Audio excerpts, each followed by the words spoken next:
Hello, everyone. Welcome to the Y-Axis Pod. I'm your host, Tristan Yver, and my guest today is Kevin McCordick. He is the Director of Growth at Monad Foundation now. Is that right, Kevin? Yeah, that's correct. Amazing. Good to have you on. Kevin's been a friend for a long time. We've been friends since he was working at CMS, which is actually the firm of Dan, who I had on an episode a few episodes ago.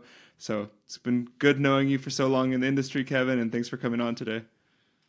Yeah, man. Thanks for having me. Yeah, I listened to the Dan pod. It's always good to hear his informal take on the entire market and realize he's trading on it. So Yeah, yeah, no, pumped to be here. Dan is just so sharp that it's always a pleasure to pick his brain and sort of try and grok up how he's thinking about things. So it's good to have him on. I think we're gonna try and do a maybe biannual episode or something. So every 6 months, I get him on, talk for a little bit. But back to you, Kevin. I mean, you went from intern at CMS to now, leading a lot of the growth efforts at Monad. I would love to hear what drove you to join the Monad team in the first place. How did this journey begin? Yeah. Yeah. So I guess I'll just speed run the beginning to wrap the CMS side and then how it transitioned into Monad. But yeah, during freshman year of college, got really into crypto. I was studying physics. I knew I wasn't going to do anything with physics after school. I saw crypto as like this cool emerging tech frontier. Um, and after about 4 or 5 months of learning about it, buying it, testing the waters, um, just knew it was something I wanted to work in full time post graduation. So I tried to talk to everyone that I could who did work full time in crypto. And like at that point, it wasn't really a standard thing. Like nowadays, if you want to work in crypto, you can go to apply to a bunch of jobs. It's a little bit more standardized. And at that point, it was like, if you don't know someone who works full time in crypto, it's very hard to break in. So I tried to just talk to everyone I could. Eventually, Mike Zinneman actually connected me with Dan. I was still in my last year of school at that point, but hopped on a conversation with Dan when I was driving home for winter break. Talked to him for like 3 minutes and basically pitched him on essentially, I'm going to be researching this 10 hours a day, every single day over the next 10 weeks. If you kind of point the finger at what you want research to be done on, I'm going to learn a lot more because you have a much better scope of what's interesting in the space than I do.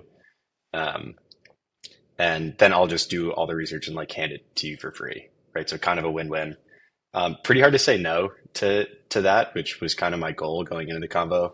But yeah, when the call itself, I think was like just under 3 minutes or right about 3 minutes. At the end, Dan's like, "Yeah, sounds great to me. Let's do it." So I got my foot in the door with an internship at CMS.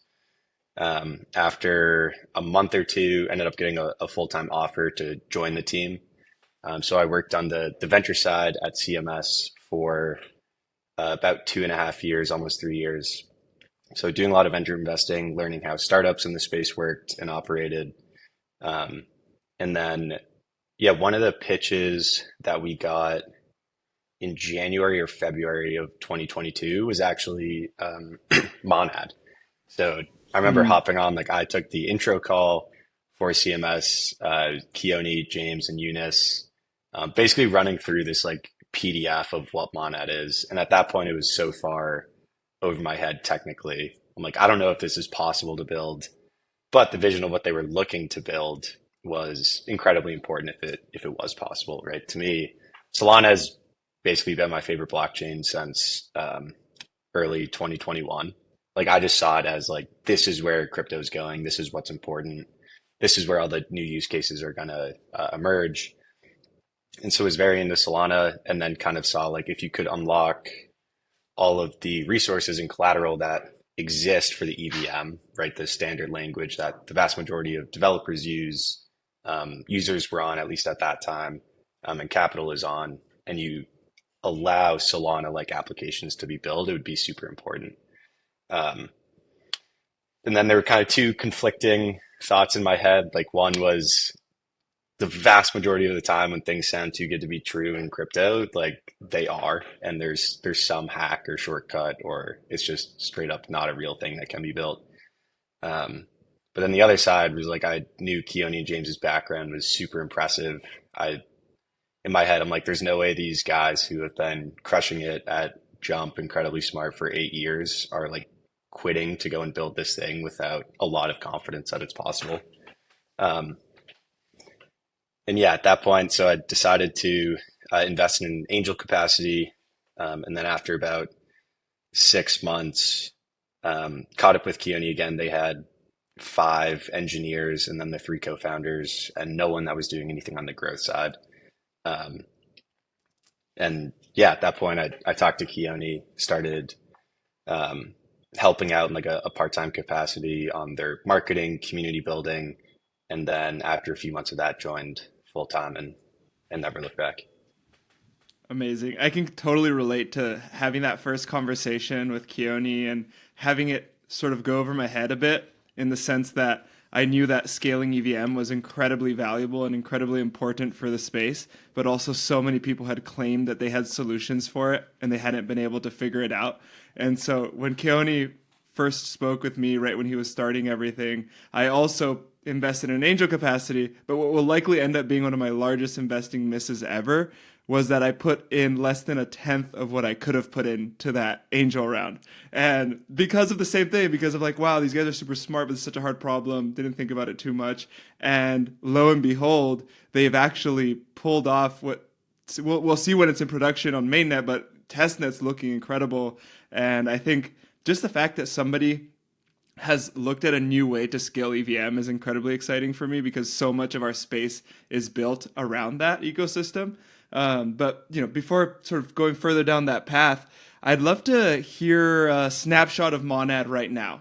There has been a lot of things that have happened, but how do you view this ecosystem, this blockchain, as we stand right now here, Friday, April 4th? Yeah. So snapshot of reality and landscape right now. Testnet has been live for about 6 weeks, so coming up on 2 months. There are right around 200 projects deployed, counting ones that have working front ends, utility, like actual applications that are listed kind of on the ecosystem page. Um, there's a lot of daily active use, which was actually a surprise. I actually held a meeting for anyone that's on the growth team, and was like, this is what testnet usage very likely will look like. And it's like the first week you get this massive spike because it's been built up for 2 years. Everyone wants to check it out. And it's like, who cares? It's a testnet, whatever. And then there's going to be this drop off, and then probably attention and excitement built up into mainnet. Um, and that just didn't happen.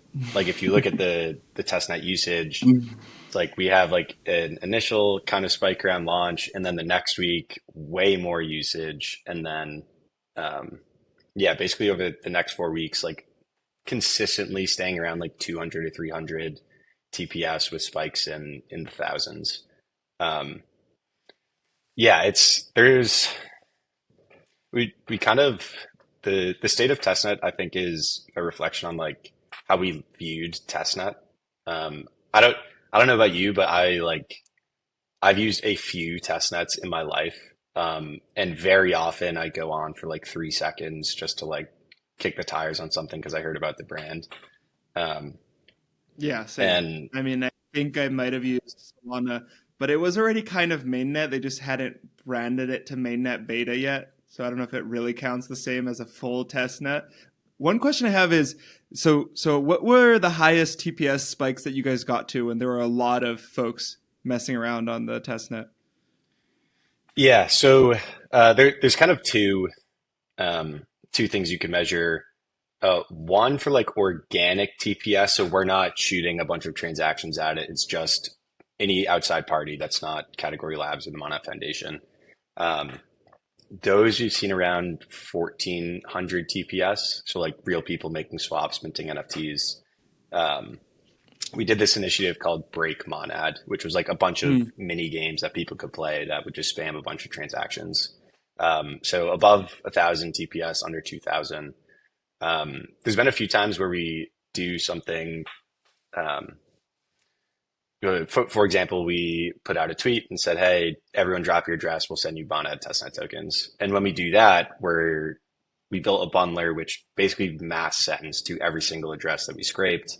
Um, and there, the first couple times, we would get up to around like 2,000 to 4,000 TPS, and then we figured out a way to do it more efficiently.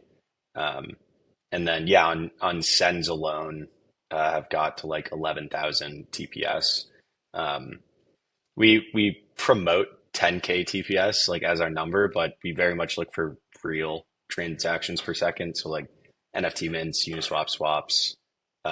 And so we don't want to take the sends that we've kind of said is like a fake metric and then go and promote it when we do sends and it's a big number. Hmm. Um, but yeah, Yeah, I mean TPS is that's kind tricky of like too the, because it's dependent on what is happening on the network, not on the actual top capacity of the network. So people will go and look at a network that's supposed to be higher TPS and it has like 4 TPS, and people are like, "Wait, what the fuck? How does that even work?" It's just because no one's using the chain. So the fact that people were even getting you guys there on testnet is really impressive. And one thing that was blowing my mind was the passion these people were showing about their testnet assets. Like these assets are going to be gone, right? They're not going to be worth anything, and yet people are collecting testnet mon like there's no tomorrow. They're minting all of these NFT projects. How do you see that transitioning? Are your testnet NFTs going to become mainnet NFT, like, or is just a complete separation, all fun and games, and then we go into the real play? yeah, I think, so I think there's NFTs and then there's kind of everything else.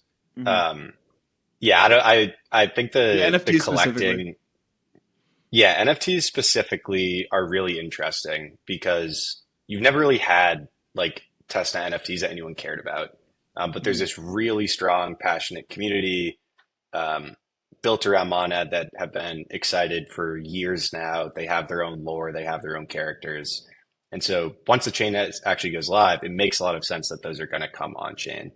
Um, so yeah, I don't know exactly the plans of what like the NFT teams have in terms of how testnet relates to mainnet. Um, there's a lot of people that are like, yeah, if you have a testnet NFT, whatever you showed early loyalty, and then like on mainnet, like there's going to be ways that we can incorporate it. But yeah, I think the reason testnet NFTs go so hard on Monad are like one, the community is really strong, and NFTs are a byproduct of strong community. Right now, I have this picture that I can identify with, and other people that have the same beliefs or have the same kind of inside humor and lore. Like we can all kind of show together that we're part of the same group. Um, so it's a byproduct of that. And then also like the fact that assets on testnet have no value whatsoever. Um, like if you have a token that has no value, then there's just nothing. If you have an NFT that has no value, well, at least you have a picture now. So like the picture itself kind of is the utility. Um, So if anything, you can always switch to testnet in your wallet in the future and gaze longingly at your testnet NFTs, the memories of bygone pasts, and sort of have a it's sentimental. it's truly the purest form of in it for the art. Yeah. That's great. Um, a question I've sort of been mulling a bit is, I think for the audience, for example, the reason this is so important is because the vast majority of crypto, this is changing now, but for the long time, the vast majority of anything built on blockchains, as far as smart contracts, happen in the EVM landscape. And there have been various different solutions to make these blockchains cheaper and faster. There's been this entire L2 rollout where all these different L2s settle to the Ethereum base chain, but they kind of have their own transactions and block times, etc. But Monad's doing something completely different. You guys are taking this concept, this I don't know if programming language or virtual machine or environment, and you're making it so it goes a lot faster and cheaper. But also, and correct me if I'm wrong, this means that if I am Uniswap or I am one of these existing EVM smart contract platforms, I can come onto Monad and very quickly set up the same contracts that I have on the Ethereum side. Is that how it works? 100%. Yeah, I am not a coder. With Mm-hmm. ChatGPT, I've become a little bit of a vibe coder, right? Like I can launch a token. Um, but yeah, if you know how to deploy smart contracts, you could take a product that works on Ethereum mainnet or an L2 and deploy it onto Monad in 1 minute. It's the exact same. It's bytecode equivalent. The only thing is when you actually go to deploy, you need to go in and change like three things. Like you need to change the ticker of the gas token. You need to change what RPC endpoint. But basically a few copy and paste swaps, and then hit deploy, and it will function exactly as intended. And which of the Ethereum companies have started deploying on testnet and you guys are expecting that you can speak of expecting to deploy on mainnet? Yeah, a lot of them, honestly. I think they see it as like this is an area to expand what their current product offering is. And there's also some cool new things that they can do on Mana that was impossible on Ethereum L1 or an L2. For example, the day that we launched testnet, the first thing that was like on the landing page that we directed users to do was to make a swap into like one of the three Mon Animal meme coins. And that was via Uniswap. So like Hmm. having a Uniswap deployment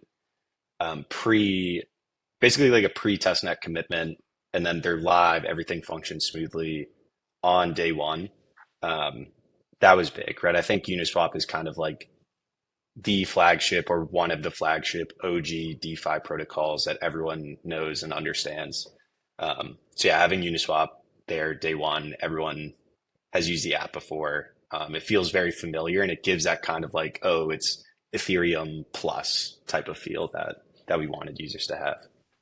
Yeah, I was actually quite curious to see how the discussions would go with those teams because there definitely is a lot of loyalty and love to Ethereum from these teams because they've been there for so long, and so sometimes if they feel something isn't within the wheelhouse, they won't really want to participate. For example, in the end of 2020, early 2021, I spent a lot of time speaking with all the Ethereum projects and asking if they would launch on Solana essentially, and even offering large grants and trying to set up systems for this to work. And the answer was basically every single time, no.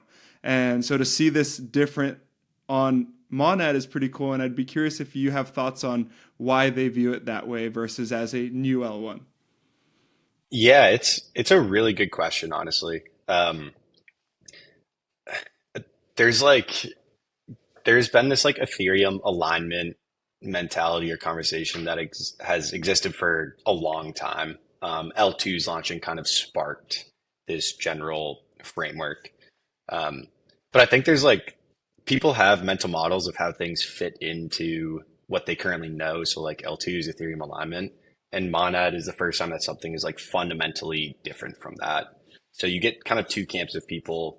One is taking what they already know in terms of how Ethereum companies operate. And then the other is people like reasoning from the ground up of like, what are actually the implications of this? What are the long-term effects if Monad is successful? And I think, yeah, I had this conversation about a month ago, actually. And I think most, the answer that's most grounded in reality is like Monad is going to bring a very large performance improvement to the EVM overall. There's a ton of research that the Category Labs team and kind of the things that have been built into Monad. What is Um, Category Labs? Category Labs is formerly known as Monad Labs, the engineering team that's building the technology for the Monad blockchain. Um, so like there's a ton of orthogonal research that the team has had to do in order to get performance improvements to the EVM. And a Hmm. lot of it can basically be ported back to Ethereum itself. Like one of the plans post mainnet is to actually introduce a number of EIPs to Ethereum, basically being like, hey, we did research on this for 2 years. We know how this works. We think that it would really benefit Ethereum to implement it, and then let the Ethereum community either adopt it or reject it. Um, but I think Mana is probably the first time where instead of the alignment thesis being like, hey, we're going to be an L2 and either use your DA or use Ethereum as a gas token, it's like Mana will actually make Ethereum much better over the course of months and years after launch. I think there's like, you can almost view it as like there was this separate research arm of 50 people working on the EVM, figuring out things that should be different. Um, and then, yeah, basically giving them back to Ethereum to help the L1 Ethereum actually scale much better in the long run. An example of this would be pricing for opcodes. So like on Ethereum, you have pretty long block times, but we actually have a thesis that some of the opcodes are mispriced, right? Some may be too expensive or some may be too cheap. What's an So we're doing opcode? research into this. Now you're gonna get into where I Oh, can pair it. yeah. Yeah, yeah, Okay, sorry. Go ahead. Doesn't have to be super yeah. technical. Just So as a high level. yeah. So for example, like a send from your wallet costs 21,000 gas. A Mm, Uniswap swap costs something like 150,000 gas. These numbers are like mostly correct in terms of the actual compute and bandwidth that is required to actually run the operation, but they're not that exact. And so, like for Monad, if you're doing 10,000 transactions per second, those small differences is actually, if you change the pricing of the opcode, you can get more performance out of it. mm. Um, and they actually should, those pricings that we are looking to come up with would actually make Ethereum more efficient as well, right? Because they're running the same computations on the same virtual machine. That So makes yeah. that's one example, right? Like here's new pricing. This is just standalone. You can literally just change it in Ethereum, and Ethereum will become more efficient as a byproduct of the research that was done for Monad. Yeah, that makes a lot of sense. And I also think the timing. Well, I think there are two things.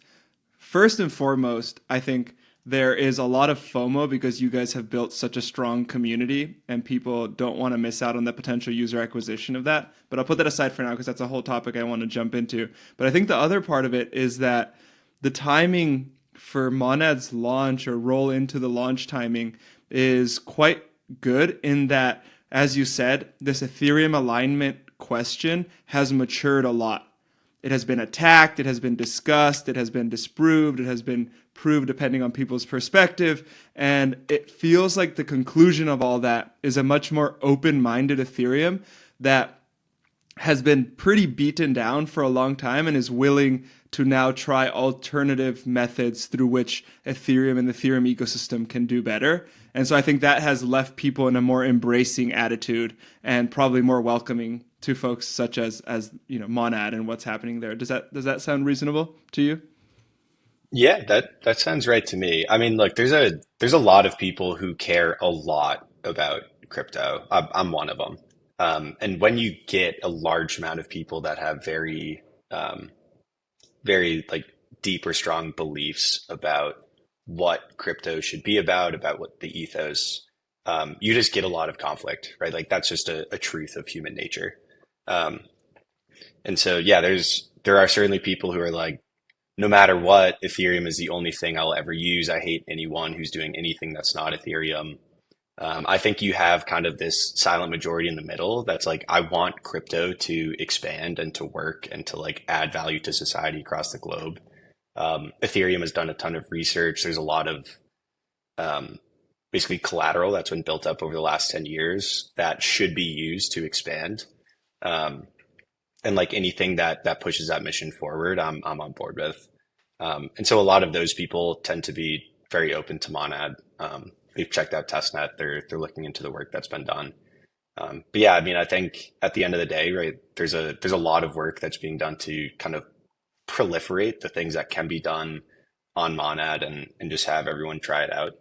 Um, and then I think, yeah, end of day is just, do these apps actually provide value to users? Is this actually an important innovation that pushes the space forward? And if so, Monad will be kind of successful in its mission. A lot of that is sending value back to Ethereum by making Ethereum stronger, kind of like iron sharpens iron. Um, but yeah, there's a number of dynamics. I know you were deep in the Solana space as well for a very long time, so I'm sure you've had a lot of similar conversations. But I think the thing that really, really sets Monad apart um, is the community that you guys have built. It is this huge group of people from all around the world who are fervent supporters and have become friends with each other, and it's really pretty admirable to see from the outside because I think a lot of people discount how important the ecosystem building side of launching an L1 is. A lot of people focus on the technology and they think, oh, if it's good tech, it'll do well in some way or another. But the truth is, you can have the best tech in the world, and if no one cares, you're not going to go anywhere. And I want to hear the story of how did this community become what it is today? Where did you guys start, and what are the different levers that were pulled to keep building it in the fashion that it has been built? Yeah, definitely been the most fulfilling part of working on Mainnet. It's always fun to like look back at what happened and then chop it up with the current community. Just talk to them. We talk all the time, all day to the community. Um, but yeah, I think to set the framework for like why we just kind of decided early on that like this is something that's worth doing, um, is like if you an L1 is not important and provides no value to anyone if there's no ecosystem, and no users, right? Just like obviously that's true. iOS is an awesome standard. There's a lot of cool things you can do with it, but it's valuable because there are a bunch of apps that everyone likes to use. They're interoperable. Um, like these are things that are true. And so end of 2022, like I said, the engineering was kind of underway. Myself and then Bill Monday, who's our head of community, start working on this problem. Um, and I think early on there was kind of like there was, from what I'd seen from the venture side, there was like a lot of low hanging fruit that you could do to build brand and community in crypto. That was, it seemed obvious to us, but just no one was really doing it. Um, and a few of those things, right? Like brand accounts. So either a company who's building in crypto or an L1, or whatever, just like company accounts basically would just post ads about their product all day, every day. And like, I think the reason they were doing this is they're like, oh, I'm, L2A and my competitor is L2B, and I need to show my unique value prop about why L2A is better than L2B. And so they would just repetitively do that over and over. And like you've been on crypto Twitter, right? Like when you log on, you're not looking for the unique selling point of certain product over other one. You're on there for like memes, entertainment, like you get a dopamine hit when you resonate with something from the culture side. So really early on, we're like on the brand front, we can talk about Mana. We want people to know what it is.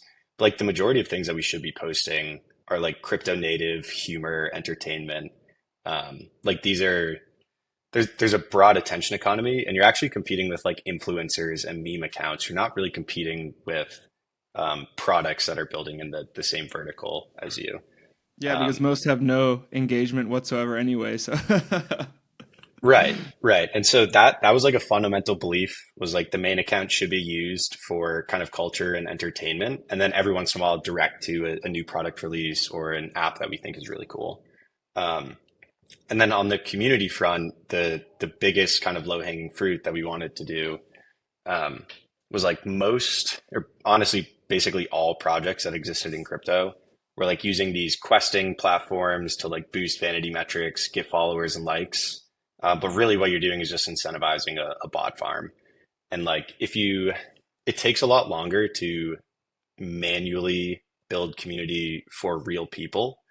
But if you do that, right, you're going to end up in a place where like you spend 2 years, you have this really strong interconnected group of real people who all know each other, right? Like there's been countless meetups around the world for just amount of community, like no one from the team is even there. So they're actually friends online, and that's really strong and sustainable, and long lasting. Whereas like the Galaxy bot farms or questing platforms, like if you're a real human, like you as Tristan, if this account's like, hey, like and retweet this and follow us, and then you can get X amount of points. Like you don't actually want to do that. You're like, I would rather text my friends or do anything else with my time than go and do that. And yeah, so a lot and of people were, and I would say I'm an outlier because I have a image and a reputation to maintain on Twitter, and so I would be even less likely than a regular person to do it. But even the regular person isn't going to do it, and so I just want to put in a note here and tell people to never use any of these questing platforms. They're very expensive. They'll bot the heck out of whatever campaign you're doing. They won't, but the participants will be bots, and then you'll end up with crazy inflated follower numbers, which will never match your engagement on your posts going forward, and it'll make your account look fake forever. So just never do it. yeah, never. That's been like, um, Yeah, basically the other kind of core fundamental belief that has driven everything we've done on the community side.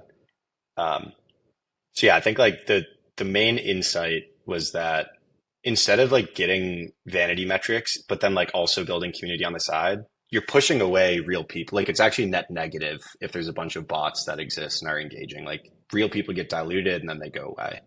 Um, so like ways that we implemented that thought into actually building community, like usually if you go and join a Discord, you go in, you like click the CAPTCHA, you click on the whatever fire hydrants, and then it's like, now, yeah, now you're a part of the community.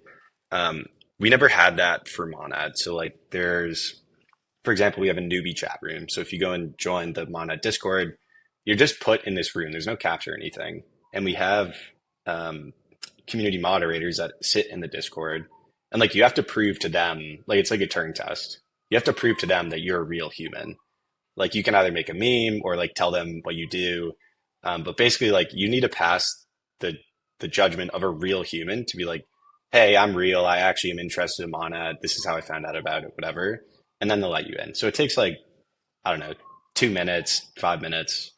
But then you get let in, and it's like that actually is a very good um, kind of gatekeeping mechanism to keep all the bots and farmers out. And then when you join, you're like, oh, these are all real people. I actually enjoy being in here.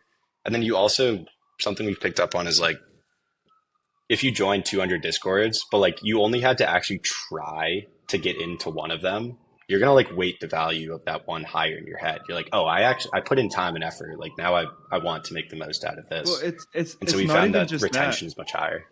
It's not even just that. I think it's the psychological aspect of being admitted into something that you were not allowed to be a part of before creates a sense of belonging and exclusivity, which is what seems to be what everyone is looking for on the internet is some form or another of exclusivity. And so that seems like you achieved it through this method. I didn't even know you guys were doing that. That's actually really smart. Sorry, continue. No, yeah, I think that that's 100% right. It also creates, we didn't realize this, but it creates a decent amount of FUD angles because like people who want to just go see what the community is doing, like they don't spend the time to get in, then they just go on Twitter and they're like, these are all fiber bots. Like I hate this, like whatever. Um, which ends up being fine. Like you're not going to please everyone, especially when you're trying to build something new in crypto. Like you're probably going to make most people angry. Um, but yeah, exactly create demand just via scarcity on the internet, right? It's kind of like Bitcoin value prop. You're like, it's actually scarce. And so now it has value.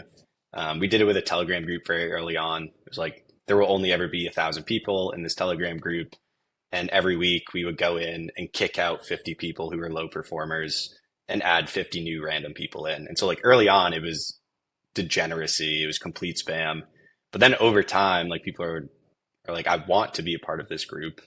I want to stay in. So like they try to post high quality things. And then if you do that for like 2 years straight, 100 cycles of kicking out 25 or 50 people that are low quality, you end up with this like hardened group of Spartans who are just like, extremely creative and good at making art or threaders, etc.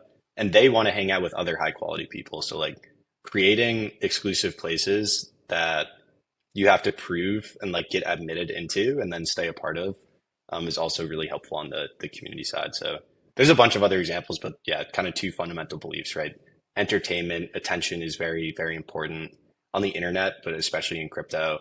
And then treat people and community members as real people, right? Kick out bots and make sure that they're in a place that they actually want to be in and spend time in organically. I also think one of the most important elements of this is not replicable, which is that you have to be a genuinely decent human being to be willing and happy to speak to people without knowing what their job is or how well they've done or where they live and just this anonymous person on the internet, but you are willing to just talk to them and share a moment, share a conversation. I think for us with Mad Lads, that's really what set the tone. I think it's a similar thing for you guys in that if a team is above it all, so to say, and they think it's just a waste of time to ever pop into the Discord and speak to the community or speak to the people that they want to use their product. They will never be able to build this group of Spartans, as you were saying, because one thing I've realized is that, and this seems to have been you, and this was me when I also clawed my way into this industry, is when you're on the outside, it seems almost impossible to get in.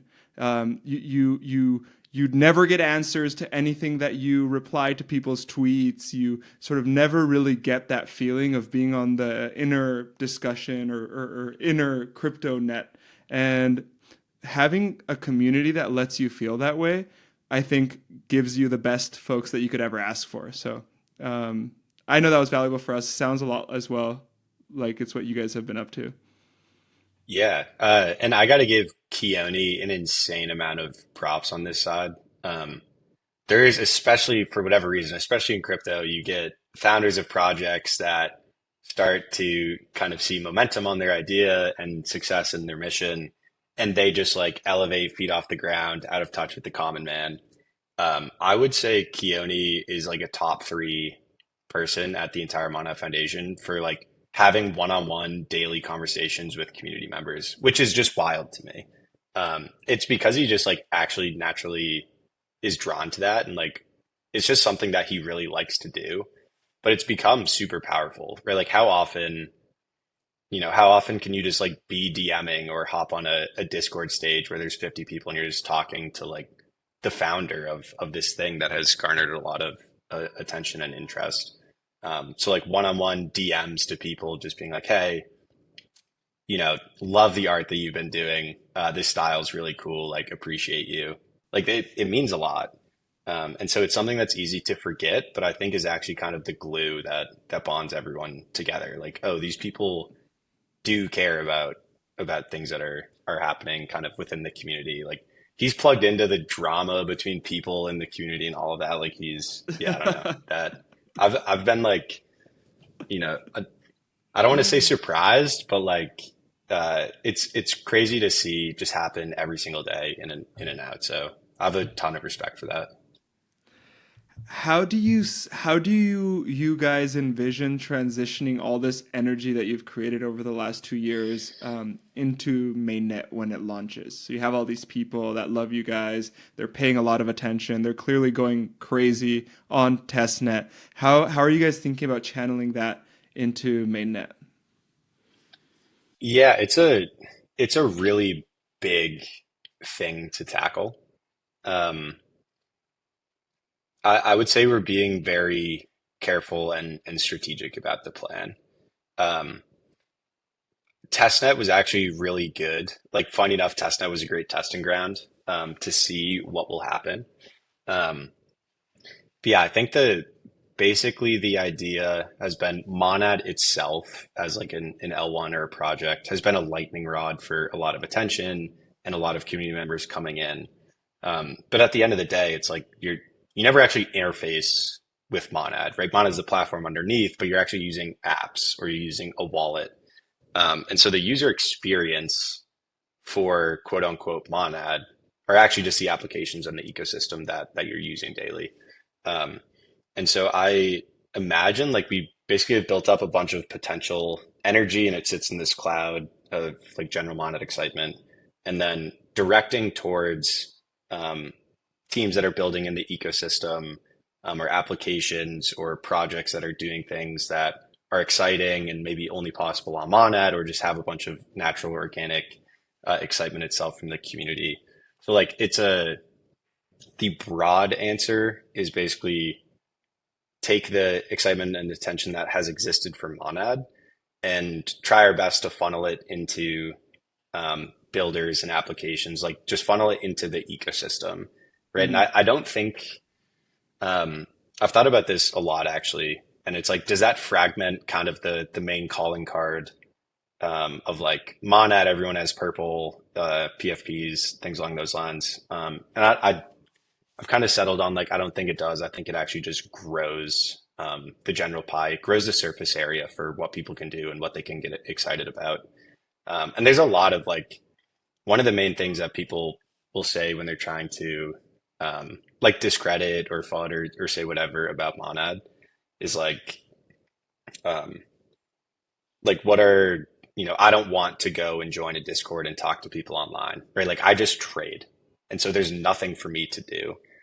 And I think as these apps emerge and there becomes critical mass on a number of them and people are actually using them, it opens up the people that are interacting with Monad from just kind of like people that enjoy spending time on the internet and making jokes with their friends or creating art or doing whatever they would like to do to like the true broad crypto audience of like, I want to use stablecoins for payments in my day-to-day life, or like I want to trade with very high leverage in a decentralized manner. Like kind of it opens up from the true just kind of community for community's sake into crypto users overall. Um, so yeah, I don't know if that was a direct answer or what you were kind No, of like I making mean, out of it, yes, I but think yeah, it I was think the pretty direct. It's ecosystem. channel that energy into the apps that are going to be built on Monad, because if there are good apps with a lot of users, it's what will make Monad do well. So that makes a lot of sense. One thought I would leave with you, Kevin, is lean into the winners. I have seen this mistake from foundations again and again, where they have this really strong stance on impartiality and not showing bias across the playing field and doing the same for every project and never doing special side things. If there are people who are crushing it, lean into them and give them a platform and channel more of that energy to them, because what's going to end up happening, and this happens in every ecosystem, especially when they're young, is there will be some standout killer teams that are there for the long term and they're really committing their life to building this business on Monad. And then there will be folks who are fair weather opportunists who think they might be able to make money by launching a Monad token or being there early.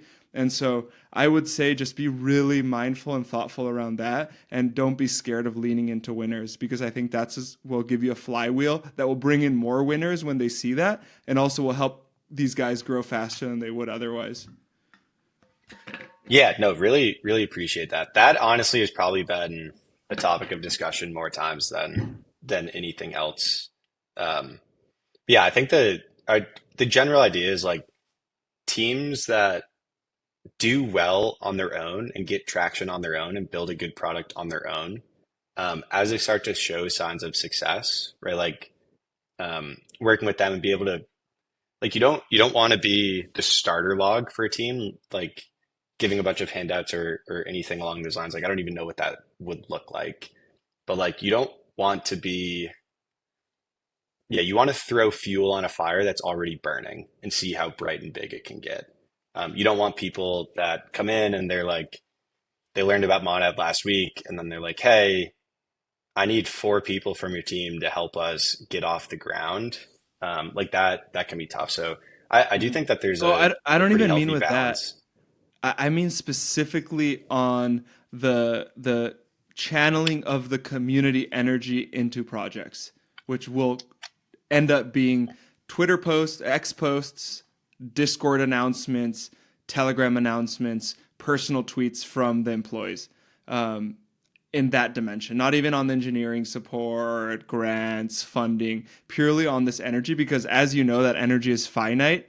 And if you diffuse it too much, it just kind of peters out into the distance, right? That's what I 100%. meant. No, it's great One, insight. yeah, Appreciate it. yeah, of course. One thing I'm really curious about is the team. What kind of, or perhaps the company. I know there are now two companies. There is the engineering development side, which you described, and there is the foundation side, which is this backbone kind of supporting the ecosystem, not from an engineering perspective. But let's talk about it more so perhaps as it was a little bit before this split, when it was just sort of a company. What was it that when you spoke to Keone made you think, I want to go work for this person and leave this very exciting job I have underneath a boss that I love and that I'm, learning a ton? Yeah. So there were there were kind of two main factors. And one was or maybe three main factors.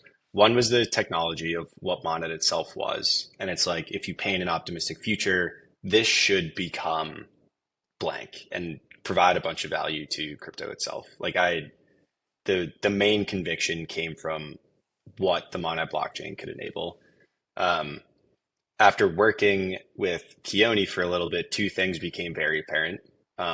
One is that the skill set that I had had from CMS and from the venture side of things could actually provide a lot of value. Like I could help and I could do things that would push this mission forward. Um, and then the other is just understanding how Keone and Eunice and James operate. Like there are two things directly that stand out in my mind where I was like, I went from, hey, this guy seems really smart to like, I don't think I want to work for anyone else ever as like I think of like 2015 Elon Musk, people that worked at Tesla, and they're like, there's no one else like this guy. And I just want to do whatever he does forever. Um, and one was on the community and Twitter front. Um, Keone, like 2022, Keone, like you talked to him, you knew him, extremely smart, high intelligence, great leader, great at strategy, but he wasn't like he wasn't posting on crypto Twitter. He hadn't like been a part of a community before. Yeah, he was And a trader. Traders are private, dude. They're super private. right, dude, super private, and like you talk to him, and he's like pretty monotone. He's a hard guy to read, honestly. Um, And typically you see people that like get good at understanding crypto Twitter culture and lore, and understanding community. Like it takes years, right? Like I feel like Mhm. I'm still learning a ton and I've been doing this since like 2020 or the end of 2020, 2021. Um, and Keone, I like talked to him, I'm like, hey, you're gonna be this big public figure, especially if Mana becomes what you think it's going to be. Like people are going to look up to you, and it's very important to understand kind of the dynamics and the social things that exist within crypto. And he's like, yeah, yeah, I'm on it. I'll go learn about it. And like 2 months later, like not he skipped like 5 years of learning curve. 2 months later, he's just like nasty at posting on crypto Twitter, and like he's in the communities making jokes, like sending PG-13 R-rated memes, and the community just like didn't care. And that was very unexpected. Like if you ever talk to Keone in person, that's the last thing that you would think that this guy would be doing, and he just Yeah. picked it up so quickly. Um, and then one other thing stands out in my mind when we were going through the fundraise process.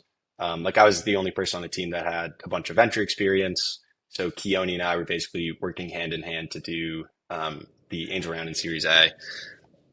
And he had done the round in 2022. Like he had experience on it. Like I've been doing this for 3 years. And so I built out kind of a strategy around it.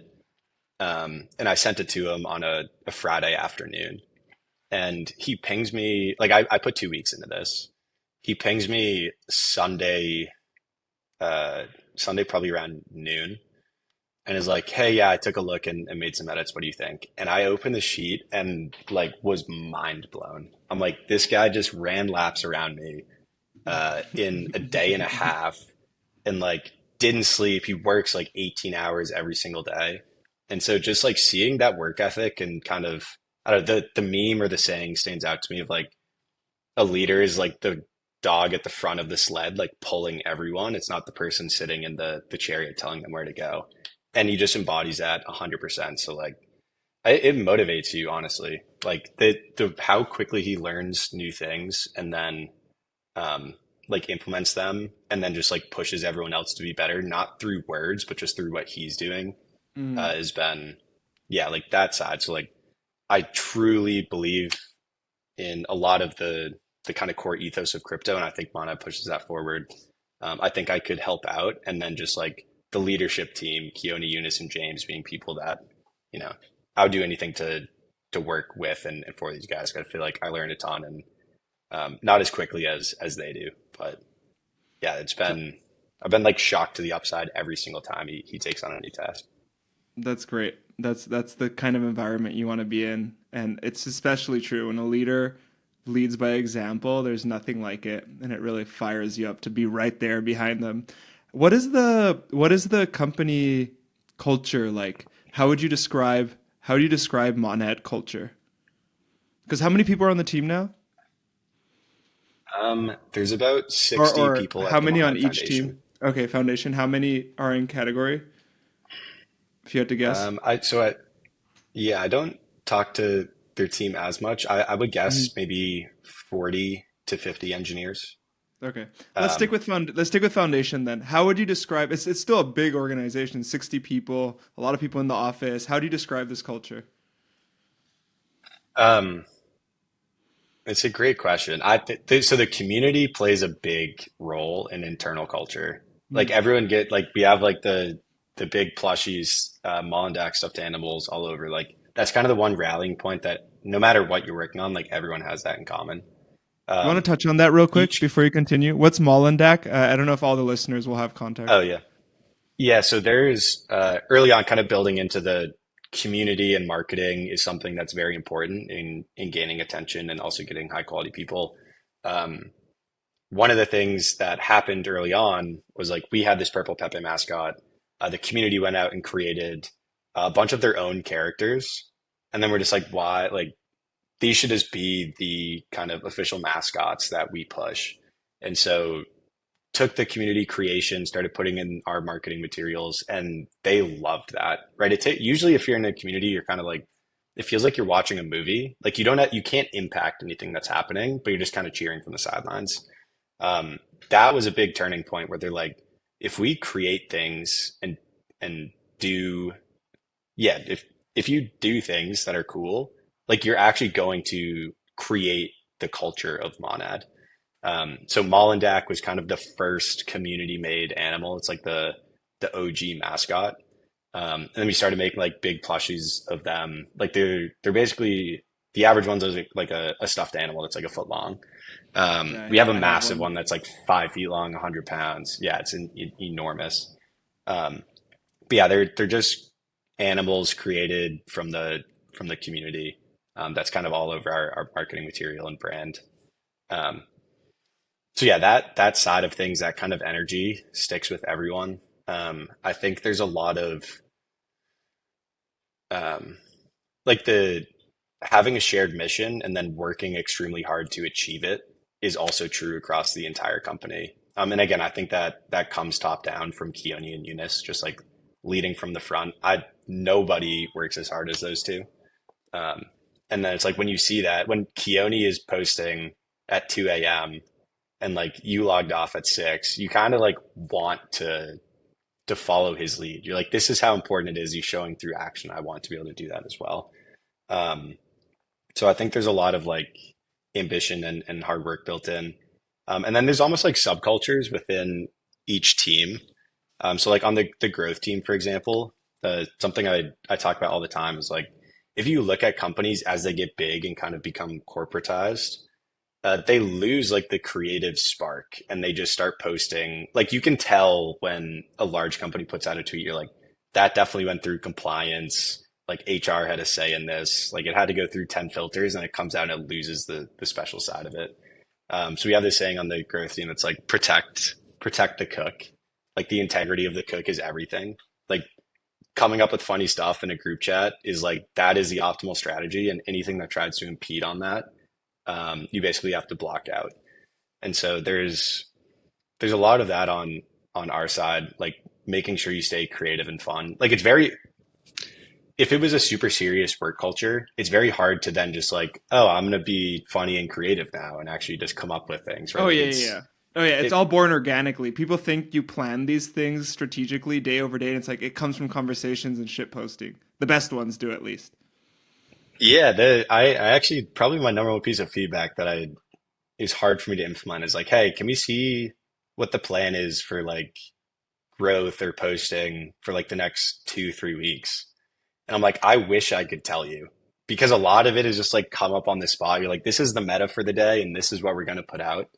Um, but yeah, I think that's one aspect. And then elevating good founders and being able to give support to teams that are showing a lot of potential is like, that's across the board. Like that's the main focus for every single team. Everyone works on a different angle of that. Like the growth team, for example, attention is kind of the currency. When you have a lot of attention, users come in. If you have a bunch of users, then developers want to build for those users. And then when you have a lot of developers, venture funds are excited to see what they're building and come in. And that's kind of like it all flows from there. Hmm. But like the end goal is always find really good founders, find really good teams that are building in crypto, and then just do everything you can to help elevate them and help them, see success. Yeah, and there's something you touched on there that I think is just critically important and is worth highlighting, which is that at least in crypto, perhaps it's not the same in other industries, but I think it's the same in most industries. Having a 2 month marketing plan with everything you're going to post in that period does not work. You can do it, but you'll come across, as Kevin said, as corporate, and it won't have soul, and it won't really touch people in the place you want it to touch them. No perv there. But but if you're able to be dynamic, and the people who are creating and posting the content are able to keep a pulse, because at least crypto Twitter has a pulse, and that pulse varies day by day, as Kevin said. And if you can read the pulse and put something out that's in sync with that day's pulse or that week's pulse, it'll have way more engagement and energy than otherwise. So I think that was just really important. I think a lot of teams miss that, and a lot of times when I advise companies, they'll hand me off to their marketing person to talk to them, and they'll show me their 2-3 month marketing plan, and I'd say, look, it's good that you have this organized, it's good that you're structured, but you need to have dynamism in here as well. You need to be able to improvise, and that's probably more important. So I just wanted to highlight that. One thing you said that I'm curious about, sort of Monad's thought process on this, is when Solana was getting off the ground, their whole mentality was get engineers. Engineers will chew glass, and they'll get through the toughness and build stuff, and that'll bring in users. It sounded like you were saying having the users will bring in the engineers to build stuff for them, since you have them already. Is that how you guys think about it? Is it a little bit flipped? So they certainly feed into each other. It's like the flow goes both ways. Um, the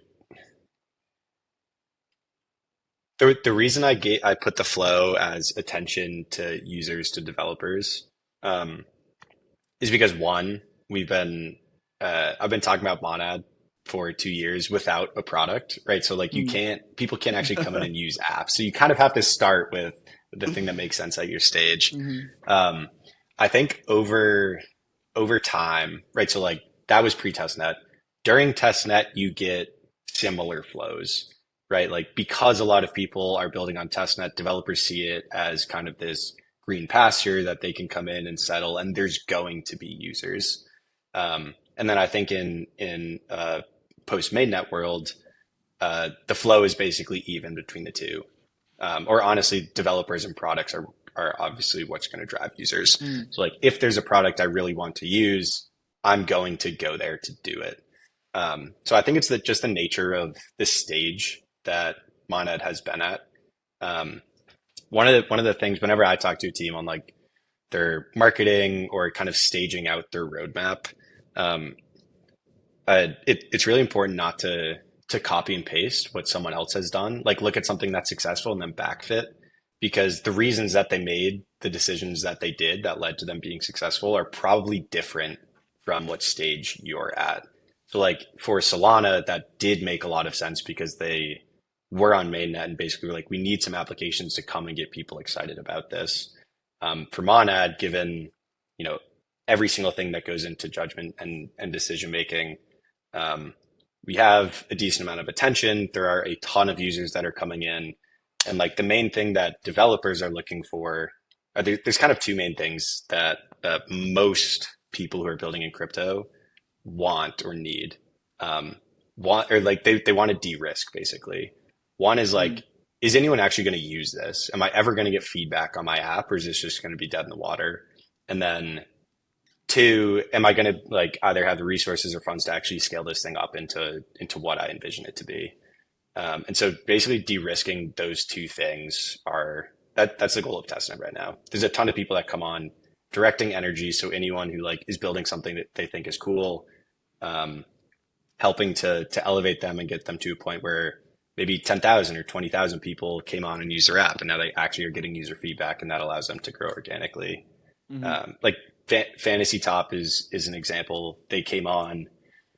They were like the first thing we pushed, or the first thing on the landing page after Uniswap was like, check out Fantasy Top and go play.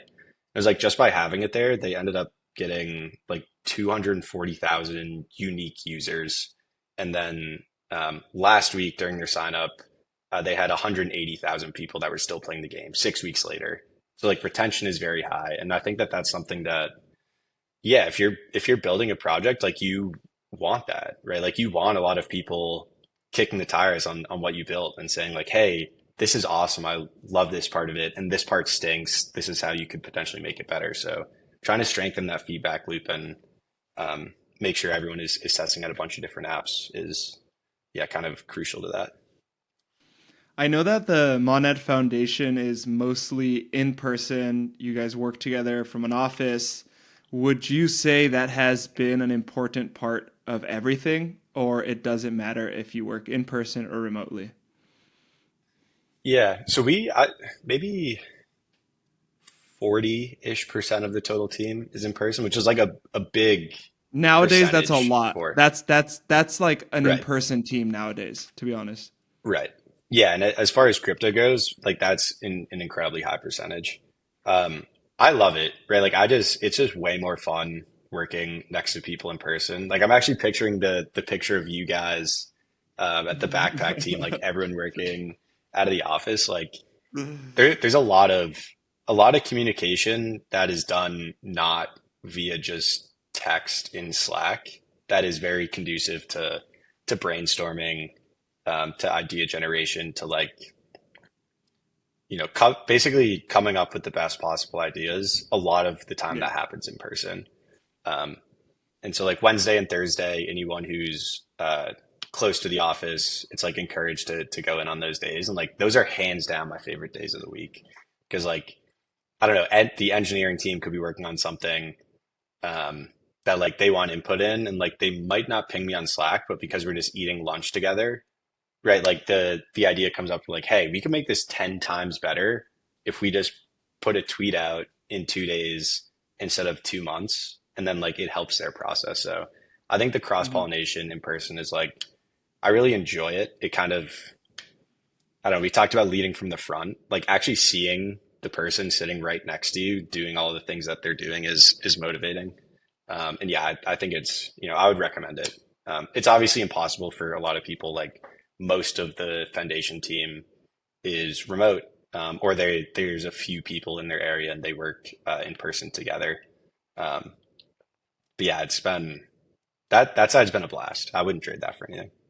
Yeah, I 100% agree. I have a harder line stance than you. I actually think it's pretty instrumental. I think there are roles like engineering and marketing, or excuse me, like engineering that can do it well remote, especially if they're a more senior, disciplined engineer. But I think that what you lose out on the cross pollination aspect for marketing and business development teams is really a detriment to the overall progress. I think what you were describing of having a conversation with someone next to you and the person 2 rows over jumping in because they have a better idea or they know how to do it in a way that you weren't thinking of is priceless and will never happen on Slack. So actually that makes me the fact that you guys do a lot of in-person work makes me quite bullish on Monad. How does the team or leadership deal with failure? If somebody messes up, if somebody does a big boo boo, what is the reaction to that? How is that dealt with? Yeah, I don't think there's anything special. I think it's basically just following the kind of um, like following the accepted wisdom of like Sorry, let if me someone let me messes let up me in a company. rephrase a little bit. Is it such that there is encouragement to take some risks and be wrong at times, or are people playing it safer so that they don't run into those instances? Yeah, that's a really good question. Um, so there's a natural force that exists as a company gets larger, and I'm sure you're very familiar with it. Where like early on, everyone is startup mentality. There is no principal agent thing that exists. Everyone just has the North Star very clearly in their head and knows exactly what to do. You take a lot of calculated risk early on because it helps to bootstrap, it helps to grow. As a company grows, right, there's kind of this natural force to become more conservative, and like people are much more afraid of taking action and making a mistake than not doing something that could be good and has potential to like capture an opportunity, but they don't want to take the risk. And so, yeah, we actively fight against that. Like I know specifically on our side, right? Like the saying, right? Protect the cook, right? The integrity of the Mm. cook is everything. Like everyone needs to cook together. Um, but basically, kind of the underlying meaning is like fight those forces to get conservative and not say things because probably the risks that you're taking uh, are right, right? Like you're hired because you're an expert in whatever you're doing. So if you have judgment and you think this is a good idea, you should pursue it. So I'd say risk taking is very much encouraged. It depends on what exactly you're working on, right? Like us taking a risk on a tweet or a community initiative could be different from like a very large BD conversation or something along those lines. But yeah, in terms of public facing content, or like just general strategies and game plans, yeah, very risk on. And I think it's, you have to consciously like reinforce that over time. Otherwise you just end up in this decay of, oh yeah, like, yeah, basically just the bigger the company, the more importance people naturally put on doing something and messing up rather than not doing something that could be good.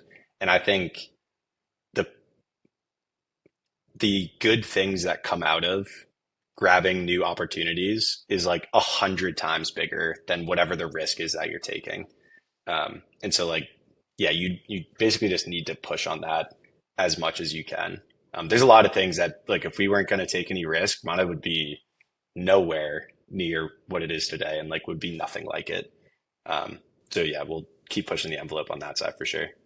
Yeah, I think that's this is one of the fundamental startup questions. It's and I think it's because you have to fight against that natural human tendency of when you have a lot of chips, it now feels a lot worse to lose your chips and you want to keep them close.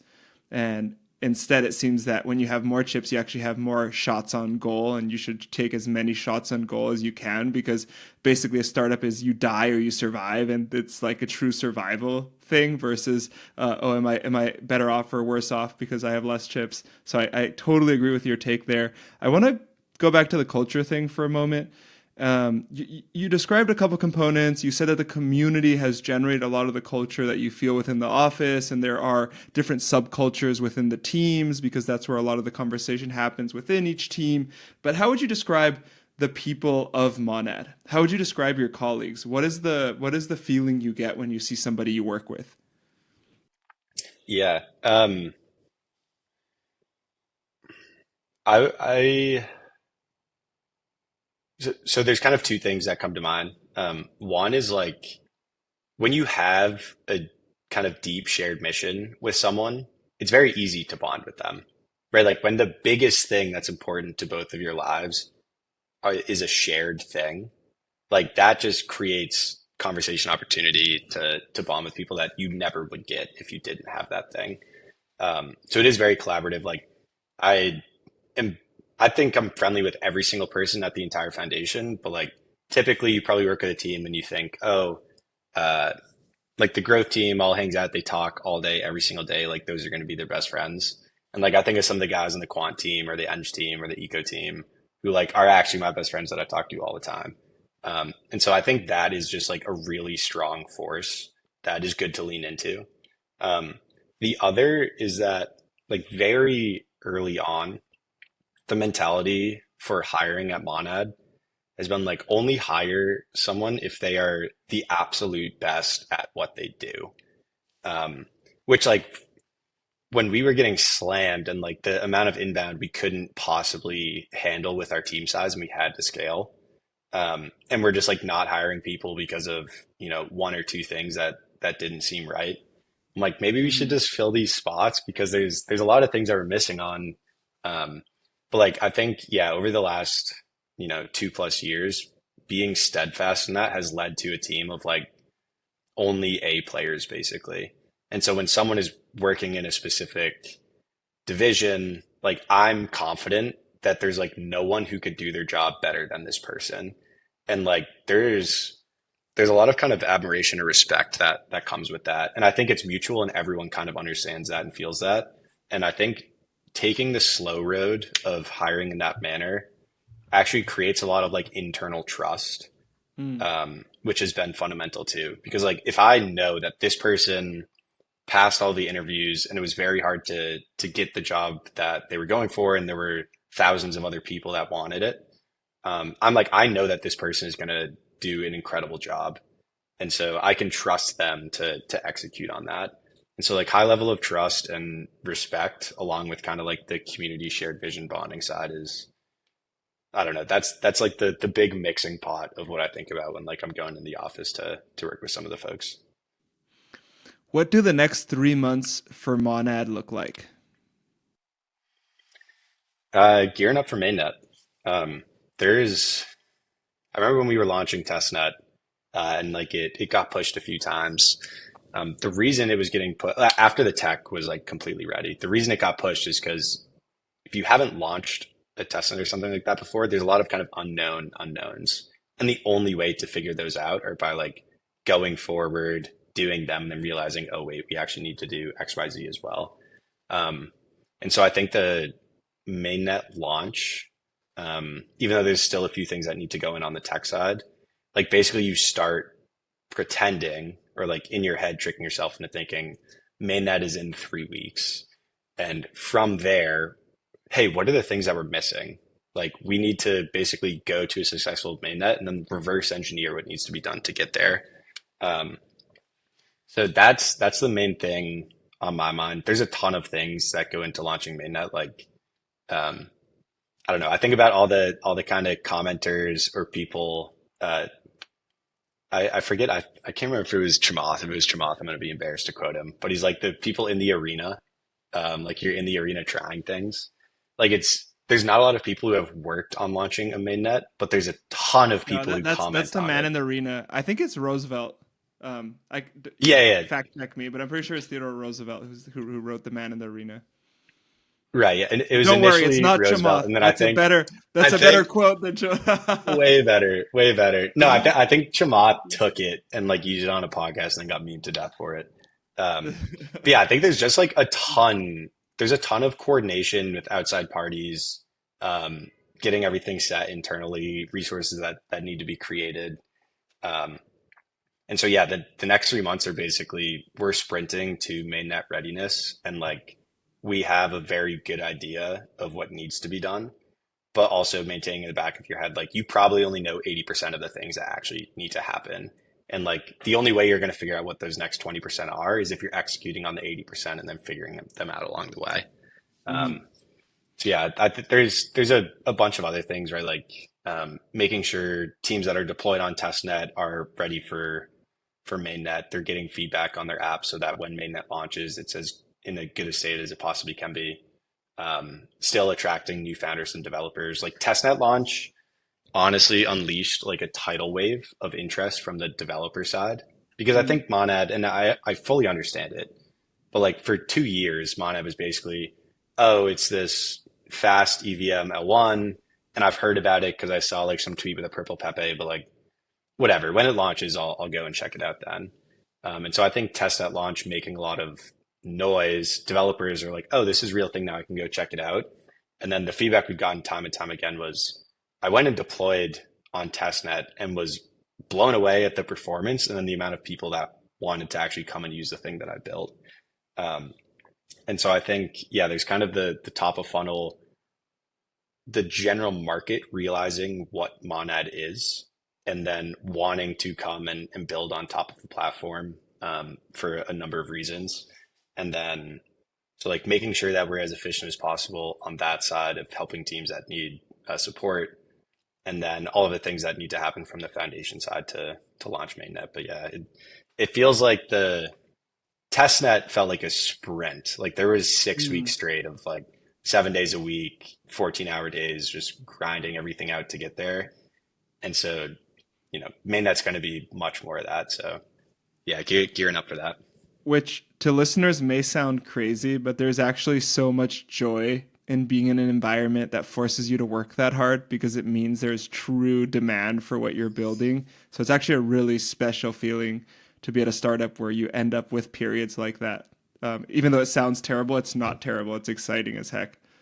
Um, Yeah, we had during our all team meetings for like 2 years straight, I would have my slides and like I would always give a quote of the week. Eventually they're like, yo, the team is too large now. Like stop doing quote of the week. I'm like, okay. So that was Get like it out, two Rogan. months ago.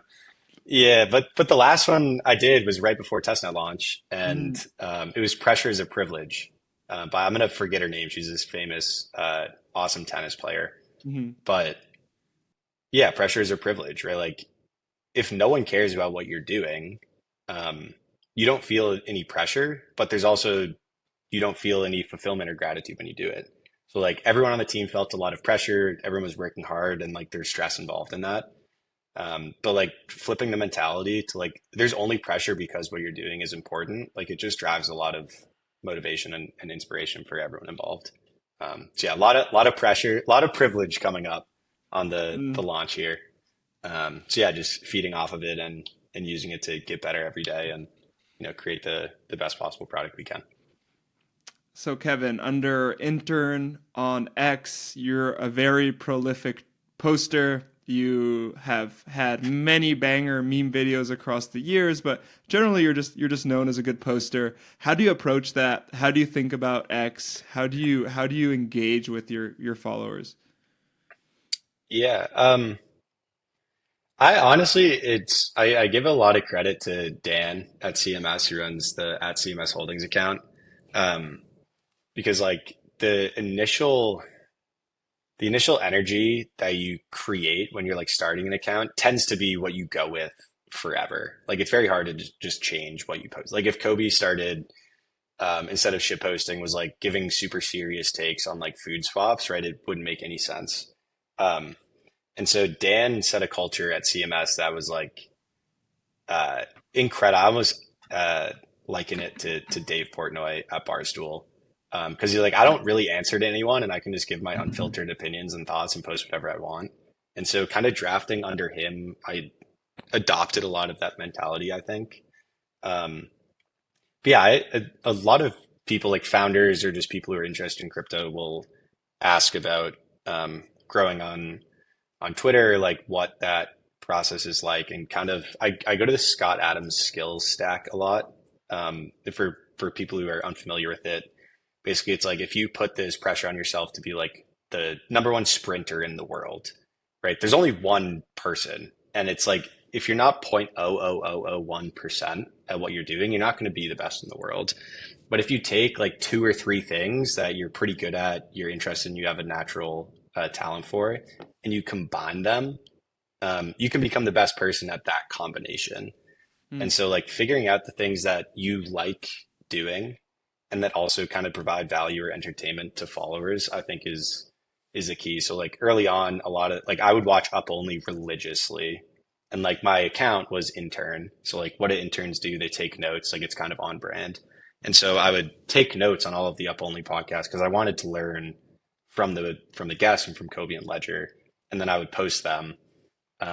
And that's like very valuable to people on Twitter, right? They don't want to listen to a 2.5 hour podcast, but if they can get all the main takeaways in like 2 minutes just from reading, um, that's valuable. So like that was yeah, kind of early on something that I would do. I still whenever there's a big thing, like I remember was it Trump's Digital Asset Summit? I was like, I'm going back and taking notes, dude. Like no one's above taking notes on things that are cool and important. Um, and then yeah, on the meme or kind of video creation side, so like I I think in analogies all of the time. Like anyone who has been friends with me for a while is like my brain is almost broken to the point of like whenever I see something, I'm making connections to this other thing, and like that's just how I think. Um, and memes at their core are actually just analogies, right? It's like, oh, this template is providing like, this dynamic or this or concept. And when or you see or or, something in the or market, maybe a better word is it's reflections. It's a reflection of some feeling or sentiment or something held within us as humans. But I guess analogy is like yes, basically a reflection. But it's that seeing yourself in that digital thing that makes you feel joy or sadness or want to engage with it. yeah, the analogy thing to me comes from like this thing is like this thing. And if it's funny, if that connection is funny, then it's like a good meme and we'll do well. Um, I already know you're gonna be and like so the old dude with a million quotes, and so for every situation you'll have an aphorism or an analogy or a parable, and you're just like, I it's just like I can't help it. Like that's just where it goes. And then if I can channel that kind of like thinking in memes all day long into something that Mhm. people enjoy, and that helps kind of grow the brand, then 100%. Um, Yeah. so yeah, I think on that, like I had never made a meme in my entire life until I joined CMS. Like the only reason I started honestly was I was an intern at the company. I'm like, I don't know, maybe 22 at that time. And there's a bunch of people age like 30 to 35, like ex Wall Street serious trader dudes. And Dan was like, we got to hire a full-time meme guy because memes are super important in crypto. Hmm. Um, and I'm like, all right, well, I'm trying to provide value in any way I can to this firm. I'm kind of the Zoomer, so like I can try. And like just started doing it and then got a lot of positive encouragement from internally from the team. And then just like started posting them to Twitter. So I don't know.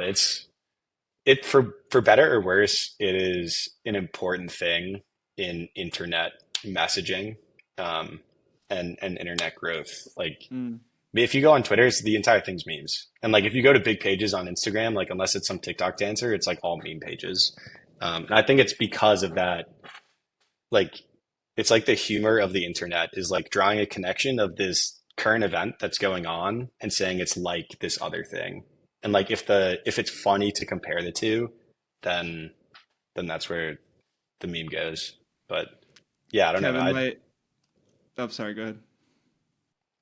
no, I think there's a longer kind of thread that I worked on yesterday that I'll probably post at some point in the near future that describe. I think there's this idea of like 0 to 1 jobs and like creating memes is kind of one of them that like it didn't really exist. It wasn't important 5 years ago. And then like Trump kind of used it to like win an election, right? Like it is this kind of valuable, important thing that exists in the world now, but it didn't exist 5 years ago. So if you're young and smart and you kind of see these new markets emerging and you can kind of discover the rules to them and get good at them early, like Mr. Beast is a great example.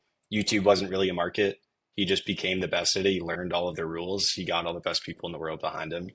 And then, now he's like, I don't know, a billionaire, I guess.